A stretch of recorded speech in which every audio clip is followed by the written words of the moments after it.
کہنے لگا عمر اجازت دیں تو اس ٹوپی کے اندر کیا ہے دیکھ سکتا ہوں؟ بولے کیا ہو رہا ہے؟ پہننے کے بعد سکون دکھ رہا ہے، آرام دکھ رہا ہے، سر کا درد غائب دکھ رہا ہے، میں چاہتا ہوں کہ اگر آپ اجازت دیں تو اس کو کھول کے دیکھنا چاہتا ہوں۔ دیکھو، جب کھول کے دیکھے تو لکھا ہوا تھا بسم اللہ الرحمن الرحیم، اللہ کا نام سے شروع جو یقیناً وہ رحمان و رحیم ہیں۔ بولے نام میں یہ عالم ہے تو پورے اسلام میں کیا عالم ہوگا؟ چیخ مارا، اسلام قبول کر لیا اور بولا واہ، خالی بسم اللہ الرحمن الرحیم کی ٹوپی پہ لکھا ہوا وہ چیز اتنا بڑا فائدہ دے رہی ہے تو اس کے اندر کیا کیا خوبیاں نہیں، پورے قرآن اسلام میں کیا کیا باتیں نہیں، اور فوراً دیکھ کر اسلام میں داخل ہوئے۔ تو اس سے کیا پتہ چلا؟ بسم اللہ الرحمن الرحیم میں اللہ نے رحمان رحیم میں برکت رکھی۔ یہی نہیں، آپ سن کے تعجب کریں گے، ایک شخص تھا 24 گھنٹے پینا، لڑنا، چوری کرنا، دھوکہ دینا، پورے برائیاں موجود تھے، اور اس کو یقین تھا کہ میں جہنمی کے سوا جنت نہیں ملے گی۔ اس کے بعد فوراً انتقال ہوا، قبر میں دفنایا گیا، اس کو بھی اٹھایا گیا تو اس کے نام اعمال دیکھنے کے بعد پتا چلا کہ قابل نہیں۔ لیکن کیا دیکھتے ہیں؟ اللہ تعالیٰ فرماتا ہے اسے جنت میں لے جاؤ۔ اسے کوئی نیکیاں ہیں؟ بولے کوئی نیکیاں نہیں، دیکھو بولے تلاش کرو، ایک نیکی ملی بس اس کو جنت میں لے جاؤ۔ فرشتے پریشان ہو گئے، مولا یہ تو گنہگار تھا، خطاکار تھا، کئی گناہ اس کے پاس موجود تھے، ایک تو شرابی بھی تھا، دوسرا خبیث ہر وہ برا کام کرتا تھا، لیکن اس کو جنت کیسے؟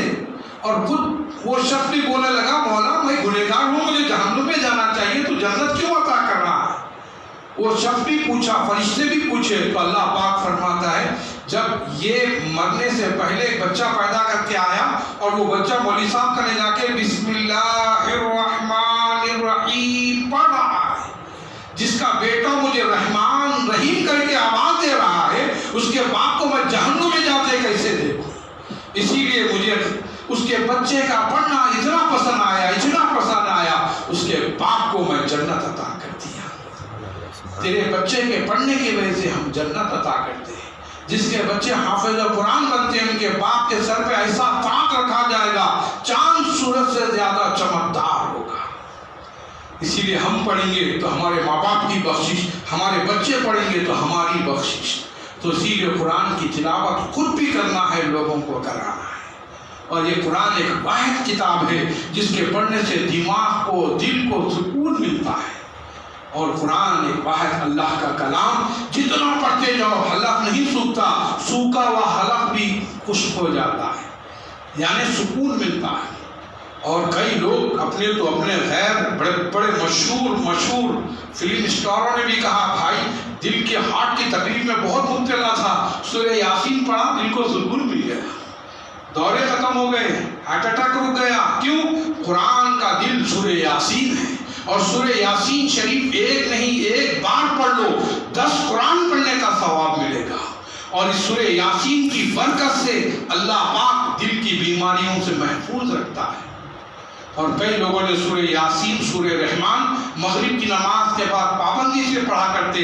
اللہ کے رسول صلی اللہ علیہ وسلم فرماتے ہیں جو کوئی سورہ یاسین، سورہ رحمان مغرب کی نماز کے بعد پڑھتا ہے کبھی بے روزگار نہیں ہوتا، کبھی پریشانی نہیں آتی، کبھی مصیبت نہیں آتی، اور اس کلام کی برکت سے اللہ روٹی روزی میں وسعت فرماتا ہے، اور روٹی روزی میں برکتیں عطا فرماتا ہے، زبان میں تاثیر عطا فرماتا ہے۔ جو دعا کرتا ہے اللہ اس کی دعا کو قبول کرتا ہے۔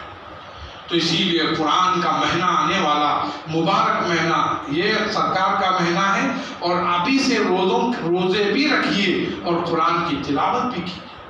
اکثر ابھی سے لوگ بات جانے پلان سیٹ کرتے طبیعت خراب ہے تاکہ رمضان کے روزے سے بچنے کے لیے۔ نہیں پیارے، یہ رمضان کے روزے ہمارے لیے باعث رحمت ہے، بہت بڑی رحمت ہے۔ یہ روزے مس نہیں کرنا، ایک ایک روزہ اتنا قیمتی روزہ ہے، سال بھر بھی روزے رکھے، رمضان کا ایک روزہ چھوڑ دے تو روزے کا ثواب نہیں ملتا۔ چاند رات سے رہنا ہے، چاند رات پہ روزہ ختم کرنا ہے، اور اللہ نے اس کی تعلیم عطا فرمائی ہے روزہ رکھو اللہ کے لیے۔ جو اللہ کے لیے روزے رکھتا ہے اللہ تعالیٰ اس کے پر رحمتوں کا نزول فرماتا ہے، اور اللہ تعالیٰ برکتیں رحمتیں نازل فرماتا ہے۔ اور یہ آنے والا مبارک ماہ میں قرآن کی تلاوت کثرت سے کرو. اور قرآن پڑھنے سے کیا ہوگا؟ قرآن پڑھنا اللہ سے ہم کلام کرنا ہے. اور قرآن نماز میں بھی رکھا گیا. اور قرآن ایک واحد اللہ کا کلام، اتنا پیارا کلام، جتنا پڑھو گے اتنا فائدہ ہوگا. پڑھنے نہیں آئے تو پڑھنے والوں کی صحبت میں بیٹھو تو اللہ تعالیٰ اس کی برکت عطا فرمائے. توجہ کے ساتھ سنو، اللہ اس میں بھی برکت عطا فرمائے. اور قرآن پڑھنا سیکھو، اور قرآن پڑھنا ہی بڑی چیز ہے. اللہ کے رسول فرماتے ہیں افضل عبادتی قراءۃ القرآن. قرآن کی تلاوت بہترین عبادت فرمائے. چھوٹا بڑا کچھ نہیں، کسی کے پاس بھی آپ تعلیم سیکھ سکتے ہیں. یہ سیکھنے سے اللہ نے برکتیں، رحمتیں، نعمتیں عطا فرمائے. جتنا قرآن پڑھتے جاؤ گے اتنا درجے بڑھتے جائیں گے. اور جس کا حافظ قرآن بچہ ہوگا اس کو 7 خاندان کی بخشش ہوگی. اور بعض روایت میں 17 خاندان جس کے اوپر جہنم ہوگا وہ جنتی ہو جائے گا. تو اسی لیے اپنے بچوں کو حافظ قرآن بناؤ، ناظرہ قرآن بناؤ. اور جتنا قرآن پڑھ کے دیکھیے بسم اللہ الرحمن الرحیم کی فضیلت کا یہ عالم ہے تو پھر پوری قرآن کا عالم کیا ہوگا. تو اسی لیے کثرت سے قرآن پڑھنا. اللہ نے وعدہ کیا وَإِنَّا لَهُ لَحَافِظُونَ، میں قرآن کی حفاظت میں کرتا ہوں. جو میرا بندہ قرآن کی تلاوت کرتا ہے فرشتے اس کے پر رحمت برستے ہیں، اور وہ چلتا ہے تو فرشتے اس کے پیروں اس کے قدموں میں پر بچھاتے ہیں. اسی لیے قرآن کی تلاوت کرنا، سننا اور گھروں میں پڑھنا پڑھانا باعث رحمت اور نعمت اور مغفرت کا ذریعہ بن سکتا ہے. اور موسیٰ علیہ السلام دعا کیے تھے اے اللہ دنیا میں 4 چیزیں ہونا تھا، 4 چیزیں نہ ہونا تھا. پہلی چیز فرمائے زندگی ہونا تھا، موت نہ ہونا تھا، پہلی چیز. دوسری چیز فرمائے جنت ہونا تھا، دوزخ نہ ہونا تھا. تیسری چیز فرمائے صحت ہونا تھا، بیماری نہ ہونا تھا. یہ 4 باتیں. پہلی چیز زندگی ہونا تھا، موت نہ ہونا تھا. دوسرا جنت ہونا تھا، دوزخ نہ ہونا تھا. تیسرا دولت ہونا تھا، تندرستی نہ ہونا تھا. چوتھا صحت ہونا تھا، بیماری نہ ہونا تھا. تو اللہ پاک فرماتا ہے موسیٰ زندگی ہوگی موت نہ ہوگی تو میرا دیدار کیسا ہوگا؟ وہ مرے گا مجھے دیکھے گا. دوسرا جنت ہوگی دوزخ نہ ہوگی، مجھ سے ڈرنے والا کون ہوگا موسیٰ. تیسرا دولت ہوگی تندرستی نہ ہوگی تو شکر گزار بندہ کون بنے گا، کب بنے گا موسیٰ. تیسرا صحت ہوگی بیماری نہ ہوگی تو میرا شکر گزار بندہ کون بنے گا، کب بنے گا موسیٰ. تو موسیٰ علیہ السلام سجدے میں سر رکھ دیے. مولا زندگی موت جنت دوزخ صحت بیماری دولت تندرستی یہ تیری نعمت ہے. اور اللہ تعالیٰ نے ان کی دعاؤں کو قبول فرمایا. تو اسی لیے میرے پیارے پیارے آقا کے پیارے دیوانوں، رات دن تو گزر جائیں گے لیکن ایک ایک وقت کا ہم لوگوں کو حساب دینا ہے. قرآن پاک میں اللہ نے فرمایا فَمَن يَعْمَلْ مِثْقَالَ ذَرَّةٍ خَيْرًا يَرَهُ وَمَن يَعْمَلْ مِثْقَالَ ذَرَّةٍ شَرًّا يَرَهُ. اللہ کے پاس تم کو ذرے ذرے کا حساب کتاب دینا ہے، اچھا ہو یا برا. تو اسی لیے ہر کام اٹھے بیٹھے چلتے پھرتے بسم اللہ الرحمن الرحیم پڑھیں. اور دوسرا اللہ کا ذکر کریں، قرآن کی تلاوت کریں، 5 وقت کی نمازوں کی پابندی کریں. نماز ہو تو ایسی ہو سر جھکے خدا کے لیے، دل جھکے مصطفیٰ کے. اور یہی نماز ہمارے لیے بخشش کا ذریعہ ہے. میں اللہ سے دعا کرتا ہوں اللہ تعالیٰ مجھ کو آپ کو 5 وقت کا نمازی بنا دے اور حاجی بنا، نماز کا عادی بنا، قرآن کا قاری بنا، میدان کا مجاہد بنا، حق کا بول بالا کر دے، باطل کا منہ کالا کر دے. آخری وقت ہوگا کلمہ شہادت نصیب فرما. مولا جو سننے سنانے میں قطع ہو تو اس کو درگزر فرما. یہاں عارف آرام فرما رہے ہیں اولیاء اکرام کا فیضان جاری فرما. مولا ہم سب کو حاجی بنا، نماز کا عادی بنا، قرآن کا قاری بنا، میدان کا مجاہد بنا. تمام اولیاء اکرام کا فیضان جاری فرما. وصلی اللہ تعالی علی خیر خلقہ نور عرش محمد وآلہ واصحابہ اجمعین برحمتک یا ارحم الراحمین والحمد للہ.